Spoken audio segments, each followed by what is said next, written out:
बिस्मिल्लाहिर्रहमानिर्रहीम, अस्सलाम वालेकुम। मेरा नाम मोयद जाफरी है। पाकिस्तान के सियासी तमाशे में रोज़ कुछ ना कुछ ऐसा इंटरेस्टिंग होता है या परेशान कुन होता है कि आप जो है वो हैरान दंग या हंसने के बगैर रह नहीं सकते, और आज भी ऐसा ही कुछ हुआ।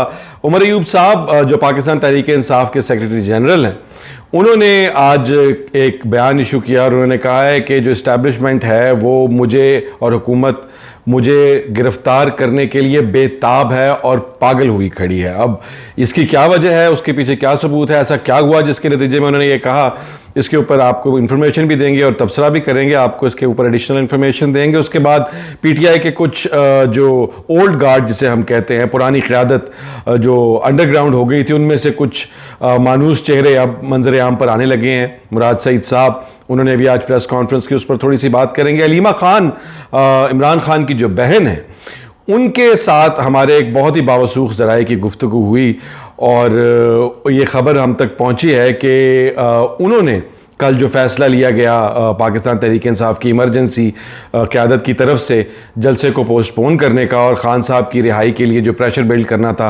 उसके ऊपर पानी फेरने का, उसके ऊपर एक फ़ैसला वो कह रही हैं कि वो सोच रही हैं कि अब वो फ़ैसला लें। वो फ़ैसला क्या है उसके बारे में भी हम आपको बताएंगे। वो इंतहाई अहम फ़ैसला है। और आखिर में आपसे इंतहाई अहम एक और इशू के ऊपर बात करेंगे, वो चीनी जो आप और मैं खाते हैं और हमारे बच्चों के दूध में और बाकी मीठे के जो लोग शौकीन हैं। पाकिस्तान के अंदर चीनी एक बहुत बड़ा मसला भी रही है, तो चीनी की एक्सपोर्ट जो है उसके हवाले से बात करेंगे। और आप लोग दिल थाम के बैठ जाएं क्योंकि चीनी एक दफ़ा फिर महंगी होने जा रही है। हुकूमत ने पूरा बंदोबस्त कर लिया है हुई भी गलतियों को दोहराने का, तो उसके ऊपर जो है तफसीलन बात करेंगे। सबसे पहले बात करते हैं उमर अयूब साहब की। उमर अयूब साहब ये कहते हैं कि जो गवर्नमेंट है वो उनको अरेस्ट करने के लिए डेस्परेट है, मतलब कि बेताब और पागल हुई फिरती है और वो छुपते फिरते हैं क्योंकि वो नहीं चाहते कि पाकिस्तान तहरीक इंसाफ की ये जो क़यादत है उनमें से उनको भी उठा लिया जाए।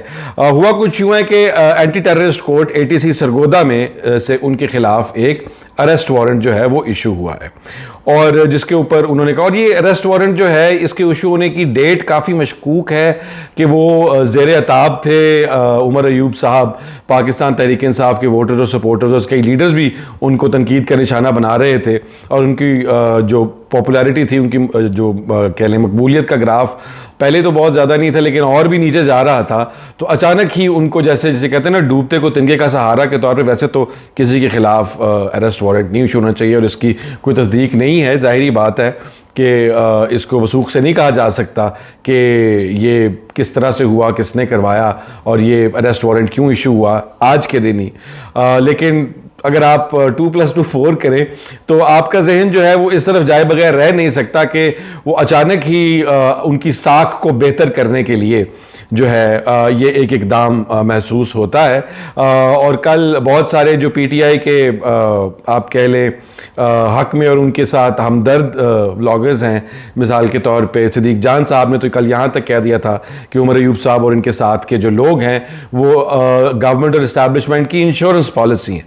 तो खैर वो तनकीद एक तरफ, मगर इस हवाले से उन्होंने कहा कि जी मेरे इस्लामाबाद वाले घर के ऊपर छापे मारे गए मुझे अरेस्ट करने के लिए और मैं जो हूँ बच निकला हूँ। वैसे ये काफ़ी इंटरेस्टिंग बात इसलिए भी है क्योंकि हम ये जानते हैं कि जिसको अरेस्ट करने की नीयत कर ली जाती है वो इस तरह से अरेस्ट ना होकर ओपनली बयान नहीं दे सकता, उसको अरेस्ट कर ही लिया जाता है। मगर खैर वो कह रहे हैं तो उनकी बात मान लेनी चाहिए। और मगर मुझे नहीं लगता कि इस तरह की गिमिक्री से या इस अरेस्ट वारंट के जिसके नतीजे में वो अरेस्ट भी नहीं हुए, उसके नतीजे में उमर अयूब साहब की मकबूलियत में पाकिस्तान तहरीक इंसाफ के सपोर्टर्स के माबैन कोई बेहतरी आएगी या उनको कोई बूस्ट मिलेगा। मगर चलें, अल्लाह ताला करे कि वो खैर वाफियत से रहें। और इसी मामले से जुड़ी बात यह है कि आज जो हैं मुराद सईद साहब बहुत अरसे के बाद, और ख़ान साहब का पिछले दिनों मेरे ख्याल 1-2 हफ्ते पहले आया भी था कि अब जो PTI की ओरिजिनल लीडरशिप है वो अब आहिस्ता आहिस्ता से मंजर आम पे आना शुरू हो जाए।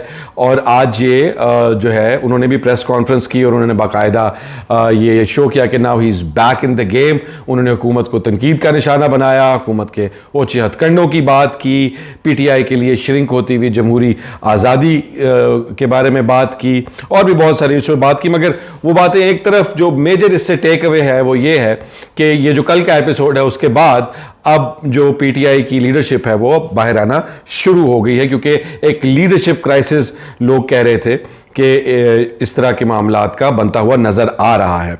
और कल के हवाले से हम लोग एक और इंतहाई अहम खबर के ऊपर बात करेंगे। मैंने आपसे कहा था वो अलीमा खानम, इमरान खान साहब की बहन जो हैं, उनके कुछ बातें हम तक पहुंची हैं और वो इंतहाई परेशान कुन भी हैं और सैडनिंग भी हैं, क्योंकि एक बहन के अगर आप दिल से सोचें और उनकी सोच के हवाले से जो कल हुआ उसको अगर आप गेज करें तो आपको ये पता लगेगा कि ऑब्वियसली वो जो है नाराज़ हैं, वो परेशान हैं और वो कंसर्न्ड हैं। मगर इस कॉन्वर्सेशन जो हम तक पहुंची है उसके मुताबिक वो इंतहाई गुस्से में है, और वो इतने गुस्से में हैं कि उन्होंने ये जो कल जिन लोगों ने ये सब कुछ किया और पोस्टपोन किया, पाकिस्तान तहरीक इंसाफ की इमरजेंसी क़यादत ने उनको काफ़ी बड़ा, हमारी इंफॉर्मेशन के मुताबिक काफ़ी बुरा भला कहा और वो उन पर बहुत ज़्यादा गुस्सा है।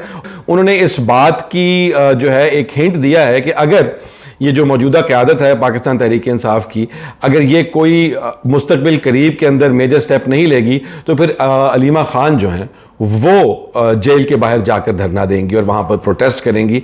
और ख़ान साहब के जो रिश्तेदार हैं, जो वो लोग और उनके साथ जो सच्ची मोहब्बत करते हैं और उनको बाहर लेके जेल से बाहर निकालने में वाक़ई तौर पर संजीदा हैं, वो लोगों के साथ वो खुद अब मामलात को अपने हाथ में लेने की बात कर रही हैं। यानी कि इतनी मायूस है वो पाकिस्तान तहरीक इंसाफ की इस करंट लीडरशिप की जो एफर्ट्स हैं ख़ान साहब को बाहर निकालने के हवाले से उनसे। अब ये सारा जो सर्कल अब चलने लगा है उसमें ख़ान साहब जो है वो भी अपने मामलात को रीस्ट्रेटेजाइज कर रहे हैं। उनकी कल ट्वीट भी आई थी, उस पर हम पहले बात कर चुके हैं कि वो काजी फ़ाइज़ ईसा साहब से जो है वो बिल्कुल खुश नहीं है और उन्होंने उनके खिलाफ भूख हड़ताल के बारे में भी अल्टीमेटम दिया था। अब वो कह रहे हैं कि काजी साहब को तमाम ऐसे केसेस जो PTI के साथ मुंसलिक हैं उनसे अपने आप को माजरत कर लेनी चाहिए, रिक्यूज़ कर लेना चाहिए, उनसे अलग हो जाना चाहिए, क्योंकि ये बात इस्टेब्लिश हो चुकी है कि काजी साहब जो हैं वो PTI के बारे में एक बायस, उनके खिलाफ एक बायस रखते हैं और वो कभी भी इंसाफ नहीं कर सकेंगे। अब इन सारे मामलात को तो अभी आगे चल के देखेंगे कि क्या होता है। अभी कल सुप्रीम कोर्ट की हियरिंग भी रिज्यूम होनी है, मगर इसके साथ साथ एक जो बहुत बड़ा मसला आने वाला है, एक बहुत बड़ा बहरान खड़ा करने की हुकूमत ने तैयारी पूरी कर ली है। वो ये किया है कि उन्होंने चीनी की एक्सपोर्ट के ऊपर से पाबंदी उठा दी है। अब ये इस मामले को समझने की इंतहाई अहम ज़रूरत है और वो इसलिए है क्योंकि आपको याद होगा कि PTI के दौर में जब चीनी की कीमत एकदम छलांग लगाकर ऊपर गई थी तो उसके अंदर हुआ क्या था कि हुकूमत ने तमाम तर तजवीज़ के बरखिलाफ जाते हुए उन्होंने जो चीनी की एक्सपोर्ट है उसके ऊपर से पाबंदी उठा दी थी। जो जाहिर बात है बाहर से डॉलर आते हैं, उन लोगों को जो उनको ज़्यादा मुनाफा मिलता है, उन्होंने धड़ाधड़ चीनी की एक्सपोर्ट की और एक्सपोर्ट के नतीजे में यहाँ पर चीनी की शॉर्टेज क्रिएट हुई। वो शॉर्टेज क्रिएट होने के वजह यह भी होती है कि जब लोग देखते हैं कि अब चीनी की जो टोटल एक तादाद है पाकिस्तान के अंदर, वो अमाउंट जो है वो अब कम हो रही है, तो जो उसके ऊपर अपॉर्चुनिस्ट लोग होते हैं वो चीनी की ज़ख़ीरा अंदोज़ी शुरू कर देते हैं और चीनी छुपाना शुरू कर देते हैं। फिर जब एक मसनूई किल्लत खड़ी हो जाती है तो फिर कीमतें छलांग लगाती हैं, गरीब आदमी पिसता है, मरता है, बहरान खड़ा होता है और फिर वो आहिस्ता आहिस्ता उस चढ़ी हुई कीमत पर वो छुपाई हुई चीनी निकाल कर बेचते हैं। तो हुकूमत ने जो इस पर पाबंदी लगाई हुई थी, इसी हुकूमत ने और ये इंतहाई क्रिटिसाइज करते थे खान साहब की हुकूमत को इस हवाले से, अब इन्होंने भी वो पाबंदी उठा दी है।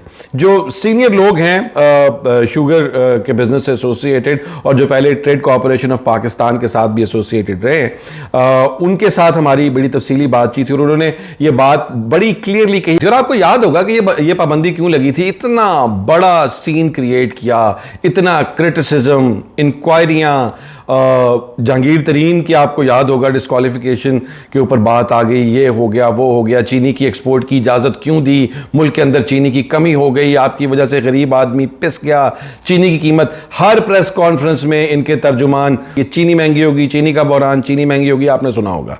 लेकिन अब एग्जैक्ट सेम चीज कर रही है पाकिस्तान मुस्लिम लीग नून की हुकूमत। और वो क्या कर रहे हैं? वो मोहतरमीन ये कर रहे हैं कि उन्होंने चीनी की एक्सपोर्ट के ऊपर से बिल्कुल वैसी पाबंदी उठा दी है। और इससे पैसा कौन कमाएगा सबसे ज़्यादा? आप भी जानते हैं और मैं भी जानता हूं कि हमारी असेंबलियों के अंदर कौन कौन बैठा हुआ है और हमारी असेंबलियों के अंदर कौन सी पार्टी के अंदर शुगर मिलें किसकी ज़्यादा है। तो अब ये तमाम का तमाम अल्टीमेटली किसके हक में है कि आप प्लास्टिक बैन करते हैं, गरीब आदमी के पेट पे लात मारते हैं, अब आप एक्सपोर्ट करेंगे तो पैसा कौन बनाएगा चीनी की एक्सपोर्ट से? मालदार लोग। और पिसेगा कौन जब चीनी की कीमत बढ़ेगी? गरीब लोग, आम लोग। तो अब ये हुकूमत जो है इस तरह जा रही है, तो अब आप बिल्कुल रेडी हो जाएं कि आपने इंशाल्लाह अल्लाह ना करे, वैसे तो इंशाल्लाह नहीं कहना चाहिए तंज में भी, मगर ये है कि लग ये रहा है कि इन लोगों के हाथों से ये चीनी की कीमत एक दफ़ा फिर ऊपर जाएगी। और अब इस वक्त जो सिचुएशन बनी हुई है पाकिस्तान के अंदर, लोग पहले बिलों से तंग हैं, लोग पहले से ही जो है वो टैक्सेशन से तंग है, महंगाई से तंग है।